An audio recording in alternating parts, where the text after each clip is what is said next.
말씀을 전하도록 하겠습니다. 오늘부터 수요 기도 예배 때에는 요한복음을 강의하려고 합니다. 어떤 복음을 가지고 어떤 본문을 가지고 말씀을 전할까 고민하다가 마침 목요일날 저녁에 성경 공부를 요한복음을 하고 있는데 많이 진행했어요. 한 17장까지 이렇게 말씀을 봤었는데요. 복음에 대해서 다 알고 계시겠지만 다시 한번 차근차근 좀 세밀하게 또 면밀하게 다루는 것이 또 의미가 있겠다 이렇게 생각이 들었어요. 사실은 수요 기도 예배에 참석하시는 여러분들에게는 복음은 너무나 친숙한 단어이기 때문에 또 저보다 더 많이 알고 있는 부분도 있기 때문에 조심스럽지만 그래도 요한복음을 이렇게 선택하게 되었고요. 성경 공부와 설교는 많이 달라요. 분위기와 느낌이 많이 다르고 여러 가지 다른 점이 있지만 그럼에도 불구하고 요한복음은 다른 복음서와 다르게 요한의 신학이 담겨져 있거든요. 어떤 시간적 배열보다는 신학적 배열에 가깝게 되어 있고 내용 자체가 요한의 신학이 잘 담겨 있기 때문에 예배를 통해서 좀 중요한 부분을 다루면서 면밀히 조심스럽게 다가가면 여러분의 신학과 신앙에 큰 도움이 될 거라는 확신이 들어서 함께 요한복음을 강의하도록 하겠습니다. 그래서 요한복음 강의를 통해서 여러분 삶에 예수 그리스도의 복음이 좀 새겨지기를, 더 견고하게 세워지기를 간절히 바라고 또 기도하는 마음으로 말씀을 다루도록 하겠습니다. 오늘은 요한복음 강의 첫 시간인 예수 그리스도의 신성에 대해서 함께 보려고 합니다. 그래서 말씀과 빛에 나오는 예수 그리스도의 신성을 함께 보도록 하겠습니다. 요한은 복음서를 시작하면서 복음서를 통해서 당시 사람들과 현재 우리를 살고 있는 우리들에게도 가장 필요한 고민, 필수적인 고민을 한 가지 던져주며 시작을 하고 있습니다. 그 고민은 바로 예수 그리스도는 누구인가라는 고민이지요. 이 고민의 시작은 요한이 태초라는 말로부터 그 말을 던지면서 고민이 시작되게 됩니다. 태초에. 성경에서 태초에로 시작되는 성경은 딱 두 가지가 있습니다. 창세기와 요한복음 딱 두 가지가 태초라는 말로 시작을 합니다. 창세기는 하나님을 인지하고 들어봤지만 온전히 하나님에 대해서 잘 알지 못하는 이스라엘 백성에게 하나님을 소개하는 성경이라면 요한복음도 창세기와 동일하게 예수 그리스도를 인지하고 들어는 봤지만 예수 그리스도에 대해서 온전히 알지 못하는 당시 헬라인과 유대인들, 심지어 이 시대를 살고 있는 우리들에게까지도 예수 그리스도를 소개하는 성경입니다. 그 둘의 시작이 태초에라는 말로 같이 시작한다는 것은 굉장히 큰 의미가 있어요. 요한은 우선 히브리와 헬라의 예수 그리스도를 통합하는, 연합하는 작업을 하고 있는 겁니다. 그러니까 창세기로 대표되는 히브리 문학과 히브리 문화와 헬라어의 문화에 살고 있는 자들을 연합시키고 있어요. 유대교를 근원으로 하고 있는 기독교, 예수 그리스도는 이 세상과 떨어져서 상관없는 존재가 아니다라는 것을 말하고 있는 겁니다. 사람들은 예수 그리스도가 어떤 존재인지 들었지만 자신의 삶과는 전혀 상관이 없다고 생각할 거예요. 세상의 많은 종교 중에 하나라는 생각을 가지고 있었을 겁니다. 유대라는 그 작은 나라, 변방의 아주 작은 나라에 존재하는 하나의 종교일 뿐이라는 생각을 가지고 있었고 대수롭지 않게 여기고 있었겠죠. 하지만 요한은 그렇지 않다라는 것을 태초라는 말을 통해서 말하고 있는 겁니다. 예수 그리스도는 창조자다. 태초에 예수 그리스도가 있었고 그의 말씀으로 모든 것이 창조되었다 라는 말을 통하여서 예수 그리스도는 기독교 세계관에서만 창조주가 아니라 그를 믿느냐 믿지 않느냐, 그를 인정하냐 인정하지 않느냐, 그거에 상관없이 예수 그리스도는 창조하는 분이고 통치하는 분이라는 사실을 명확히 밝히고 있다는 것입니다. 예수 그리스도는 그는 실로 모두에게 가장 중요하고 모두가 반드시 알고 의지해야 하는 이름이라는 것을 태초라는 시작을 통하여 명시하고 있다는 겁니다. 태초에는 이런 의미입니다. 예수 그리스도는 열방의 주인이다. 요한은 3절을 통해서 만물이 그로 인하여, 즉 예수 그리스도로 인하여 지은 바 되었다라고 고백을 합니다. 만물이 그로 말미암아 지은 바 되었다. 여기서 지은 바는 기노마이라는 헬라어로 뭘 의미하냐면요, 태어나게 했다, 출생시켰다라는 의미입니다. 즉 우리가 듣고 보고 느끼는 모든 존재는 예수 그리스도의 태중에 있었다라는 겁니다. 여러분이 태중에서 태어났다라는 말이 이 창조에 대해서 얼마나 깊이 설명하고 있는지를 여러분이 알기 원해요. 창조라는 것을 여러분이 생각할 때 말씀으로 바로 탁 만들어진 걸로 생각을 하잖아요. 그런데 요한은 그 창조라는 그 신학에 태어나다라는 생명의 신비를 부합함으로써 어떤 의미를 가지고 있냐면요, 우리가 아이를 출생시킬 때 모든 생명체는 그 생명을 품고 오랜 시간 같이 있잖아요. 창조되면서 바로 딱 나타난 게 아니라 예수 그리스도로 인해서 지음받았다, 출생되었다라는 것은 예수가 그 생명을 품고 오랫동안 함께하고 묵상하고 신경과 모든 정성을 다 쏟아부었다라는 것을 의미합니다. 이 세상에 어떤 것도 그냥 만들어진 게 없다라는 겁니다. 예수 그리스도가 품고 밀접한 관계를 맺고 있었으며 그가 없이는 이 세상에 의미가 있는 것이 한 개도 없다라고 말하는 거예요. 예수 그리스도를 통해서 새로운 창조의 진리를 선포하는 요한의 모습을 우리가 느껴봐야 됩니다. 그래서 사람들이 말합니다. 난 예수와 상관없습니다. 기독교는 하나의 종교일 뿐입니다. 너희가 믿는 겁니다. 라고 말할 때 요한이 말하는 겁니다. 아니요. 나뿐만 아니라 예수를 믿는 나뿐만 아니라 예수를 믿지 않는 당신도 예수 그리스도와 품고 이 생명을 출생시킨 겁니다. 이 세상에 어떤 것도 예수 그리스도 외에 만들어진 것은 없습니다라고 설명하고 있는 겁니다. 예수 그리스도는 생명과 존재의 근원이십니다. 그런데 요한은 이에 이어서 이 예수 그리스도가 말씀이라고 말하고 있습니다. 태초에 말씀이 계셨다라고 하면서 말씀이라고 하고 있는데요, 이 말씀은요 로고스라는 단어입니다. 로고스. 이거에는 굉장히 큰 의미가 있고 굉장히 중요한 특별한 장치가 숨겨져 있는데요, 고대 헬라 시대의 철학자들과 종교인들은 이 말씀 로고스를 뭐라고 했냐면요, 최강의 신, 최고의 신으로 모시고 있었어요. 로고스가 신의 이름이에요. 신의 이름. 단순한 말씀이야 이야기야가 아니라 신의 존엄성을 가진 최고의 존엄의 신의 이름을 로고스라고 부르고 있었습니다. 이 최고의 신, 존엄의 신이 바로 예수다 라는 겁니다. 즉 이것은 뭐냐면 최고의 힘과 진리를 가진 존재인 너희가 믿고 있는 이 로고스가 바로 예수 그리스도였다. 너희가 숭배하는 그분의 정체가 사실은 예수 그리스도라고 선언하는 거죠. 이 역시 예수 그리스도와 상관없다고 생각한 자들에게 예수 그리스도가 얼마나 너와 친밀한 존재였고 예수 그리스도 없이 너의 존재를 설명할 수 없다라고 선언하고 있는 겁니다. 이제 제대로 알고 믿어라. 너희가 믿는 신, 너희가 섬기는 신을 제대로 알고 믿어라 라고 말하고 있는 겁니다. 요한은 헬라인들에게 가장 큰 존엄, 가장 큰 위엄이 예수 그리스도이시고 이 땅의 모든 창조와 시작이 되었으며 주관자라는 사실을 끊임없이 선포하고 있습니다. 이 말씀이 오늘을 살고 있는 여러분에게 얼마나 크게 감동으로 오고 있는지 저는 굉장히 궁금하더라고요. 사실 헬라인은 예수 그리스도의 사람의 옷 때문에 예수 그리스도를 믿는 것에 대하여 어려움을 경험했어요. 예수가 사람의 몸으로 있었고 또한 십자가의 저주 가운데 돌아가셨다는 사실이 그들에게는 굉장히 큰 어려움으로 다가왔습니다.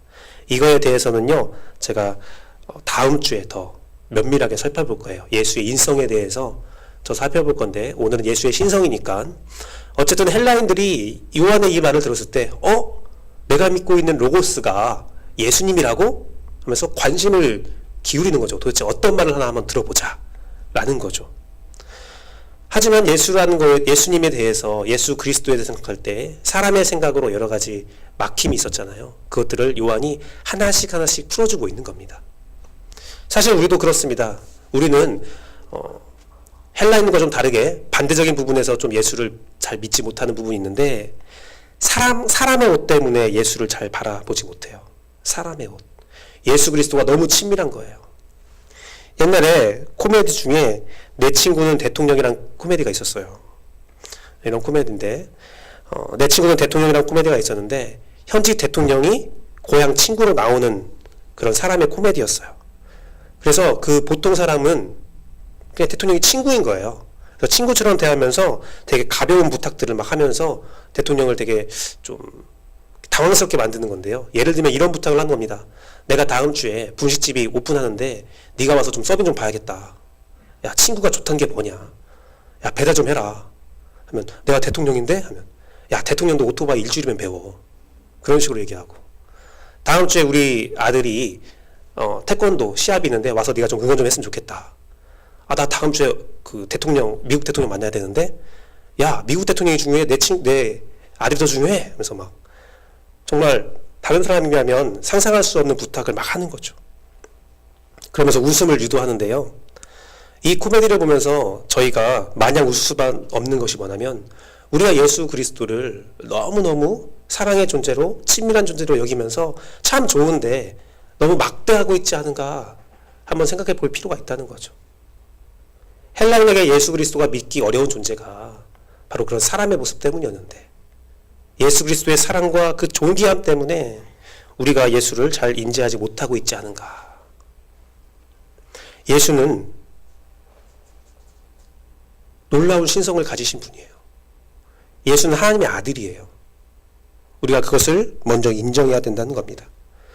그래서 예수 그리스도를 보다 쉽게 이해하는 방법이 하나 있는데, 뭐냐면요, 여러분이 생각하고 있는 절대자, 가장 큰 능력과 위엄을 가지신 분이 바로 예수 그리스도예요. 여러분이 생각하는 이 세상의 근원이며 이 세상의 통치자고 가장 존귀한, 가장 최선의, 가장 최고의 존재가 바로 예수 그리스도입니다. 그것이 바로 로고스 예수 그리스도를 의미하는 겁니다. 예수가 말씀이다라는 것이 친근하게 우리에게 말씀으로 다가온다 라는 말도 있지만, 사실상 요한이 이때 로고스라는 걸 쓴 것은 예수 그리스도야말로 최고의 존엄이다, 최고 강하신 분이다, 최고의 권능을 가지고 있는 분이다, 우리의 주인이다 라는 겁니다. 그러한 예수 그리스도가 우리의 주인이라는 것은 무엇입니까? 우리에게 해결하지 못할 문제가 없다라는 거예요. 예수 그리스도와 함께 한다면 우리에게 인생의 문제가 다 사라질 수 있다라는 겁니다. 또한 예수 그리스도가 말씀이며 창조자라는 이 위대한 말들은 방금 제가 말씀드린 내용 말고도 또 다른 내용이 있습니다. 뭐냐면 예수 그리스도의 권능과 능력이 오늘 나와 함께하며 오늘도 나를 창조하고 있다는 사실입니다. 말씀을 통해서 하나님은, 예수 그리스도는 나의 삶을 끊임없이 창조하고 있습니다. 나도 주님을 통해서 태어난 존재예요. 나 또한 예수 그리스도의 기노마이로 태어난 존재라는 겁니다. 주님은 나를 지으셨고 나를 인도하시는 분이십니다. 예수 그리스도가 나를 인도한다는 것과 그 능력과 강권적인 역사를 바라보면 하나님의 강력한 말씀을, 또 인도함을 느낄 수 있지만, 그것뿐만 아니라 부드러운 말씀 가운데서 나를 인도하고 있다는 겁니다. 우리가 말씀을 대할 때 늘 샘솟는 기쁨이 있어요. 그 안에 엄청난 생명력과 가능성이 있습니다. 하나님은, 예수 그리스도는 말씀으로 나를 인격적으로 대하며 나에게 소망과 생명을 허락하시는 분입니다. 또한 말씀은 영원하다 합니다. 이 영원히 샘솟는 무한한 생명력으로 나를 인도하고 있는 예수님을 바라보며 주님을 따르기를 원합니다. 주님 안에 생명이 있어요. 늘 새로운 생명이 샘솟습니다. 주님께서는 여러분에게 삶을 허락하지 않으면 오늘 우리의 호흡은 끝나버리는 거예요. 주님이 우리에게 새로운 하루를 허락하지 않는다면 우리는 새로운 하루를 맞이할 수 없다는 겁니다. 늘 새로운 날을 창조하시고 그 안에서 주님은 우리를 기뻐하시며 또한 우리를 통해서 감사함을 느끼게 하고 여러분들을 영화롭게, 놀라운 축복으로 영화롭게 인도하고 있다는 사실을 여러분이 기억하기 원합니다. 그러니 주님이 주시는 그 생명과 창조의 말씀을 온전히 받기 위하여 매일 말씀을 묵상하고 그 말씀을 통해서 늘 마음이, 여러분의 영혼이 새롭게 창조되는 귀한 은혜가 있기를 바랍니다. 사랑하는 성도 여러분, 우리가 바라는 것을 모두 다 이룬다 해도 우리가 이룰 수 없는 것이 하나 있죠. 바로 죽음에서의 해방입니다. 돈과 권력이 있어도 죽음의 공포에서 도망갈 수 없어요. 인간은 죽음에서 평등합니다. 어떻게 살았다 할지라도 죽음 뒤에는 자기가 누울 그 작은 공간밖에 없는 것이 인간이라고 하죠. 주님이 없다면 우리가 인생을 통해서 성취하는 모든 것들이 다 허무하다는 것입니다. 그래서 가장 지혜가 뛰어나다는 솔로몬은 전도서 말씀에 헛되고 헛되다란 말을 계속하는 거예요. 내가 모든 것들을 다 가졌고 내가 모든 것들을 다 취하였지만 헛되도다. 주님 없이는 모든 것들이 헛된 인생이라는 겁니다. 그래서 로고스 대신, 말씀 대신 주 예수 그리스도의 존재가 여러분에게 필수적인 존재이고 가장 중요한 가치라는 것입니다. 요한은 마지막으로 이 생명의 말씀을 사람들의 빛이라고 말하고 있습니다. 빛이라고 말해요. 이 또한 요한복음만 보면서는 쉽게 이해가 되지 않는 말씀입니다. 창세기 말씀과 함께 보면 어떤 의미인지를 잘 알 수 있는데요. 창세기 말씀 같이 읽어보겠습니다. 둘, 셋. 하나님이 이르시되 빛이 있으라 하시니 빛이 있었고 빛이 하나님이 보시기에 좋았더라. 하나님이 빛과 어둠을 나누사 하나님이 빛을 낮이라 부르시고 어둠을 밤이라 부르시니라. 아멘. 하나님이 처음 말씀으로 창조한 것은 무엇이냐면 빛이에요. 빛을 창조하셨습니다. 그런데 이 빛의 창조는 다른 창조와 다른 특이함이 있었어요. 나눔이 있었어요. 나눔. 하나님이 빛을 창조하자 빛과 어둠이 나누어진 겁니다. 그래서 하나님의 창조를 생각할 때 창조도 있지만 나눔도 하나님의 창조의 부분에 들어가거든요. 즉, 이 빛과 어둠을 나눌 때에 하나님은 무엇을 나눴냐면 선한 것과 선하지 않은 것을 나눈 거예요. 우리가 생각합니다. 창조를 7일 동안 보면 그 안에 천사도 없고 악마도 없고 지옥도 없고 천국도 없는데 언제 그것들을 만들었을까 고민하죠. 그것을 고민한 유대 랍비들이 답을 찾은 것이 바로 창세기 이 부분입니다. 1장 3절과 5절. 빛과 어둠을 나눌 때 단순히 빛과 어둠을 나눈 게 아니라 빛으로 형용되는 하나님의 영역과 어둠으로 영역되는 악의 영역을 나누신 것이다. 그때 모든 것들이 나누어지고 창조되었다라고 유대 고대 랍비들은 말하고 있습니다. 바로 이것입니다. 오늘 요한이 말했던 예수 그리스도가 말씀이며 빛이다 라는 것은 뭐냐면 예수 그리스도가 하나님이 창조하신 그 빛의 영역의 주인이시다 라는 겁니다. 요한은 이 말씀을 통해서 예수 그리스도가 하나님과 함께 하셨다는 신학적 선언을 하면서 이 빛이 바로 예수 그리스도다. 이 선이 바로 예수 그리스도다. 하나님은 선한 모든 영역들을 예수 그리스도를 중심으로 만들어 놓았다라고 선언하고 있는 겁니다. 예수 그리스도가 그 빛 자체이며 그 선 자체이고 그 빛의 영역, 하나님의 영역의 중심에 있다. 예수 그리스도와 반대되는 것들, 예수 그리스도를 거부한 모든 것들은 어떤 모양을 갖고 있고 어떤 좋은 것을 갖고 있다 할지라도 그것은 어둠이다 라고 선언하는 거예요. 이 빛과 어둠의 중간 사이에 예수 그리스도가 딱 버티고 있는 겁니다. 우리가 예수를 따르면 우리의 인생은 빛이 되고 우리가 예수를 따르지 않으면 우리의 인생은 어둠이 되는 겁니다. 신앙의 삶은 사실은 영역 싸움이라 생각하면 이해가 쉬워요.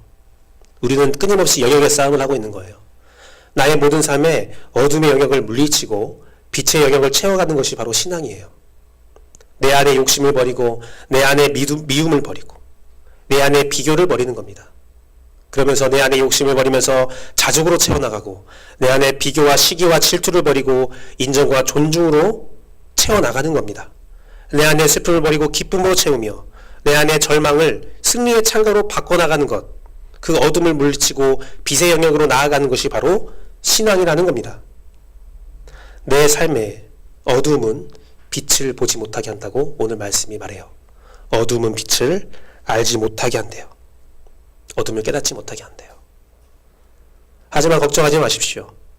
주님은 우리의 어둠을 이기는 빛이라는 겁니다. 우리의 가장 두려운 사망의 어둠도 하나님께서 이기셨죠. 예수 그리스도가 승리하셨습니다. 주님은 죄악의 어둠 가운데 존재하고 있는 우리를 들어서 자신의 빛의 영역으로 옮기셨습니다. 죄악의 노예였던 어둠의 상태였던 우리를 빛의 영역으로 하나님의 백성으로 구원하셨습니다. 이 자유, 이 해방의 즐거움을 여러분이 마음껏 누렸으면 좋겠습니다. 아니, 마음껏 누려야 합니다. 많은 사람들은 이 자유를 고백합니다. 많은 사람들의 간증과 많은 이야기들을 들어보면 그 어둠 가운데 살 때의 모습들을 후회하면서 지금 빛 가운데 나온 그 기쁨과 해방금을 이야기하고 있습니다. 저는 연예인들의 간증을 굉장히 좋아해요. 연예인들의 간증을 좋아하는데 그 이유는 연예인들은 이 세상에 빛으로 살았던 사람이기 때문입니다. 굉장히 빛난 존재로 보여요. 많은 사람들의 관심을 받고 부와 명예를 얻습니다. 하지만요, 그들의 간증을 들어보면 그 빛이 광명할 때에 그들이 가장 어두웠대요. 외로웠대요. 허망했대요. 그 밝고 찬란한 빛 가운데 살고 있다가 그 빛이, 세상의 빛이 사그러져 갈 때 그들이 느끼는 절망과 고통은 말할 수 없는 고통으로 다가왔었대요. 자두라는 가수가 있습니다. 굉장히 유명한 가수가 있었었는데 그분이 이젠 사모가 됐거든요. 근데 처음에 연예인 한 분이 절망해 있는 그를 이렇게 데리고 왔대요. 예배당으로 데려와서 예배를 드리게 하는데 딱 갔더니 주위를 둘러보니까 연예인들이 많이 있었는데 자기가 생각할 때 다 한물간 연예인들이 다 누워서 막 기도하고 있었대요. 자기가 생각했대요. 난 이 정도까지는 아닌데. 난 아직 이렇게 한물가진 않았는데. 하면서 빨리 나가야겠다. 이곳은 절망의 곳이구나. 이곳에는 이렇게 실패한 사람들만 모여있는 곳이구나. 생각을 하면서 이렇게 나왔대요. 그래서 예배 드리는 신용만 하고 빨리 가야겠다 생각했는데 무릎 꿇고 딱 기도를 하려고 눈을 감는 순간 막 울음이 터져 나오더래요. 그러면서 그곳에서 마음껏 울고 그것을 찾아가면서 예배 드리면서 조금씩 신앙이 회복돼 가면서 참된 빛을 찾으러 나왔는데 그 어둠이란 것이 그렇다는 겁니다. 내가 어둠에 있지만 내 작은 하루살이 같은 빛을 보면서 반딧불 같은 그 빛을 보면서 그 빛에 취해서 내가 어둠에 거한지 모른다는 거예요. 참된 빛을 발견하지 못하고 그렇게 사그러져 가고 죽어간다는 겁니다. 요한이 말하고 있는 겁니다. 사람들아, 너희가 빛 가운데 거한 줄 아느냐? 예수 그리스도가 빛이다. 예수 그리스도와 함께하지 않다면 너희는 빛이 아닌 거야. 너의 인생은 빛이 아니야. 너의 영역은 예수 그리스도에게 옮겨져야 된다. 주님은 우리를 절망 가운데서 생명으로 그 빛으로 인도하고 있는 것이다. 사랑하는 성도 여러분, 말씀을 마무리하려 합니다. 예수 그리스도는 모든 세상의 창조자입니다. 예수 그리스도는 빛의 영역을 주관하시는 분이십니다. 그런데요, 제가 방금 자두의 말을 했던 것처럼 예수 그리스도의 빛을 따라하는 유사한 빛들이 너무나 많이 있습니다. 그 빛들은 예수 그리스도의 자리에 있는, 그 생명의 자리에 있는 창조주의 자리, 나를 잉태하시고 나를 출생시킨 예수 그리스도에게 있는 우리를 꺼내어서 다시 자신의 영역으로, 어둠의 영역으로 이끌려고 합니다. 그 빛의 영역에서 어둠의 영역으로 이끌려고 한다는 거예요. 사람들이 말하는 빛에 현혹되지 마십시오. 물질의 빛에, 어떤 종교적 빛에, 친절의 빛에 이끌리지 마십시오. 오직 예수 그리스도만이 참된 빛이라는 것을 기억하고 여러분들이 예수 그리스도를 따라가며 예수 그리스도의 영역 가운데 온전히 보호함 받는 여러분 됐으면 좋겠습니다. 저희 가족이 대천으로 여행 간 적이 있었어요.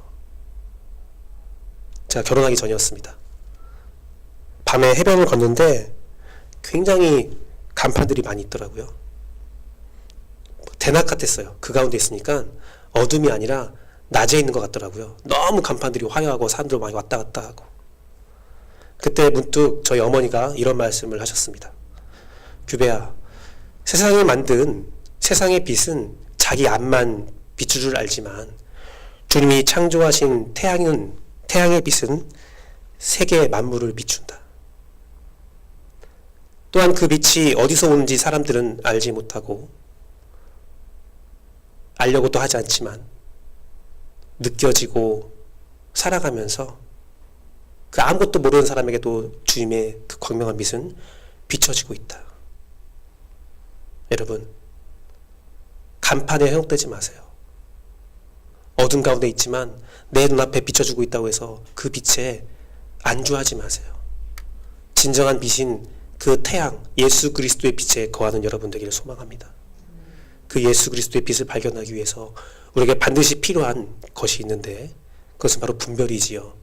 이게 세상의 빛인가 예수 그리스도의 빛인가? 예수 그리스도는 우리에게 성령님을 허락하셔서 그 분별함을 허락하셨습니다. 예수님께서 성령님을 허락하실 때에 이런 말씀을 하셨어요. 성령님은 너희에게 예수 그리스도의 말, 나의 말을 생각나게 하신다.